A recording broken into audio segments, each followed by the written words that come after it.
She's definitely looking, though, at how she did in South Carolina. And, again, there were all these headlines that were like, the breaking news, Donald Trump, a decisive, like consolidating this, consolidating that, trouncing Nikki Haley.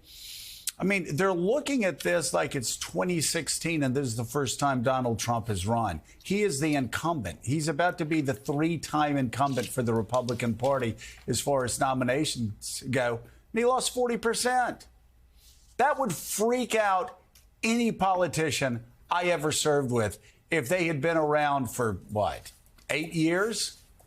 And were still losing 40% of the vote in their own party, 50% in Iowa? Nikki Haley noted that yesterday at a rally in Michigan and pointed out that Donald Trump keeps bleeding support from a huge amount of Republican supporters. You look at those first early states.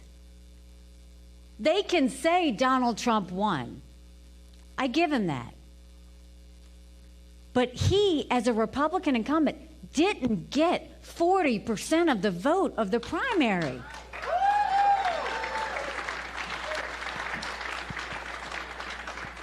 And so the issue at hand is he's not going to get the 40% if he's going and calling out my supporters and saying they're barred permanently from MAGA.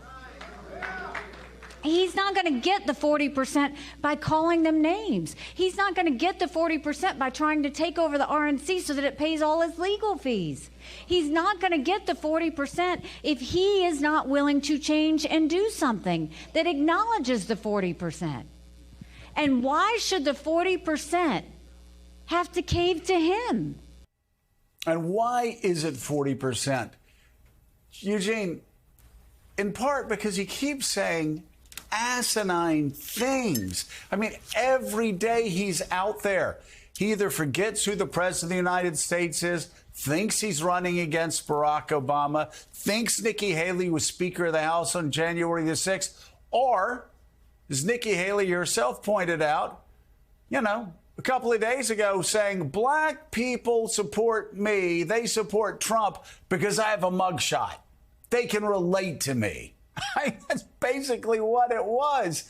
And again, you look at that, and it's not even the black voters that he's going to lose because of it. It's going to be those white swing voters in the suburbs of Atlanta, the suburbs of Philadelphia, of Detroit. You go on and on and on. He loses black voters, and he loses a lot of white voters, and others voters are like, God, I can't deal with this for another 4 years. Yeah, because he's already lost black voters, right?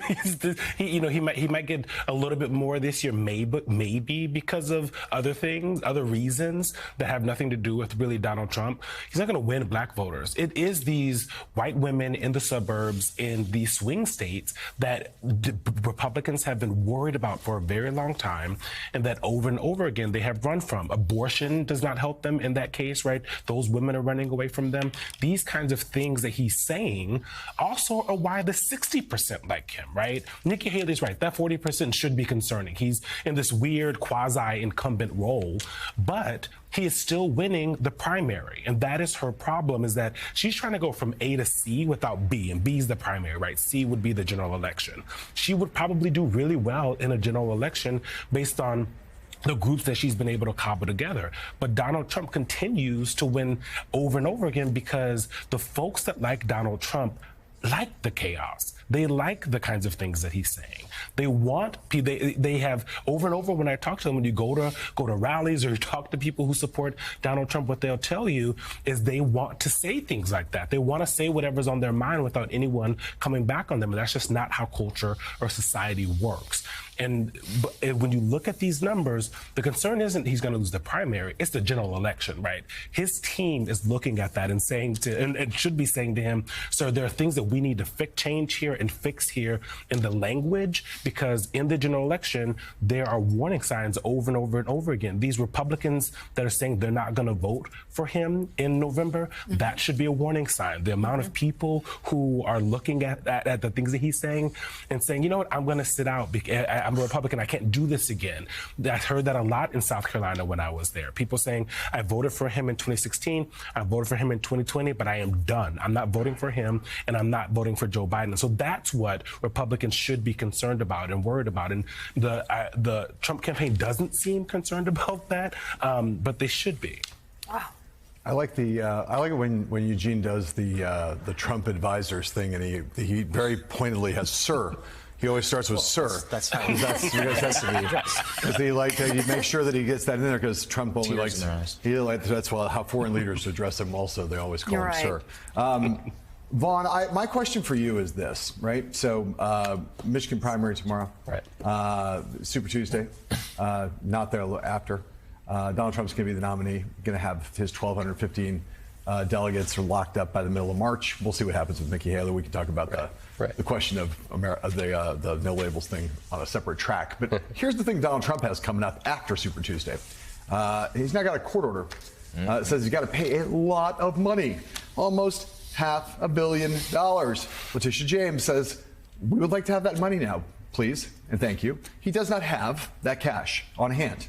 He's got to figure that out, because a month from now, when the court order comes due, if he doesn't pay the bill, she's going to walk over to Trump Tower or somewhere, one of the many buildings he still owns in this town, and say, I'm seizing this asset now.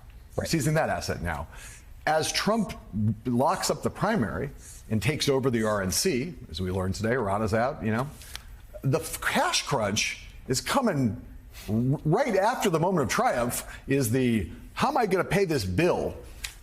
Talk to me about what you hear from Trump people about how they're thinking about that problem and how it intersects with their politics. It's a lot of question marks. March 25th, circle that date, circle that date. Not only is that the beginning of the hush money payment trial, but that is also the day that the civil fraud penalty is due here. And I know that they are actively looking for a lender. This is going to have to be a big lender to provide Donald Trump that sort of sum of money in the form of an appeal bond, but also potentially a big lender and also potentially a bonkers lender. Right. And who wants to make that loan. Also potentially find somebody who Donald Trump is willing to give equity in the stake of his business. There is a lot financially on the business and corporate side of this for Donald Trump that is on the line. Forget the politics of this. And you also have to look at the fact that you're talking about legal bills. And there is an RNC resolution that has been put forward by Mississippi longtime committeeman Henry Barber that could very well be voted on March 7th and 8th when the RNC 168-member body gets together in Houston, Texas,